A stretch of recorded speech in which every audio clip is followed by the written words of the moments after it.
নমস্কার, দেখছেন কলকাতা টিভি। সঙ্গে রয়েছে আমি স্বর্ণালী। শুরু করছি সংবাদ সারাদিন। প্রথমেই যে খবরের দিকে নজর রাখবো, ভোট ঘোষণার আগেই বঙ্গে কেন্দ্রীয় বাহিনী। শনিবার কলকাতায় আসছে 7 কোম্পানি, 7ই মার্চ কলকাতায় আসছে 3 কোম্পানি। কলকাতার প্রতি ডিভিশনে 1 কোম্পানি মোতায়েনের সিদ্ধান্ত। আপনাদের আবারও জানিয়ে রাখি, সামনেই লোকসভা নির্বাচন এবং সেই নির্বাচনের আগেই রাজ্যে আসছে কেন্দ্রীয় বাহিনী। এ বিষয়ে আরো বিস্তারিত জানবো। ফোন লাইনে রয়েছেন আমাদের প্রতিনিধি রিয়া মাঝি। রিয়া, ঠিক কোথায় কোথায় কত কোম্পানি বাহিনী মোতায়েন করা হবে এই লোকসভা ভোটের আগে, এখনো পর্যন্ত কি খবর সামনে আসছে? জানিয়ে রাখবো যে আগামী কালের মধ্যেই কিন্তু 7 কোম্পানি সেন্ট্রাল ফোর্স আসার কথা রয়েছে কলকাতাতে, এবং 7 তারিখে আরো বাকি যে 3 কোম্পানি, সেই 3 কোম্পানি আসবে।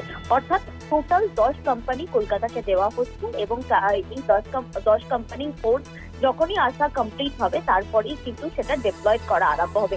কিভাবে ডিপ্লয়েড করা আরম্ভ হবে তোমাকে জানিয়ে রাখবো যে 10টি ডিভিশন রয়েছে কলকাতায়, সেই 10টি ডিভিশনকে 1 কোম্পানি করে প্রথমে ফোর্স দেওয়া হবে, এবং তারপরে সেটা দেখা হবে যে কোথাও যদি স্পর্শকাতর এরিয়া বেশি থাকে সেটা চিহ্নিত করা হবে, তাহলে সেই অনুযায়ী সেখানে ফোর্স বাড়ানো হবে।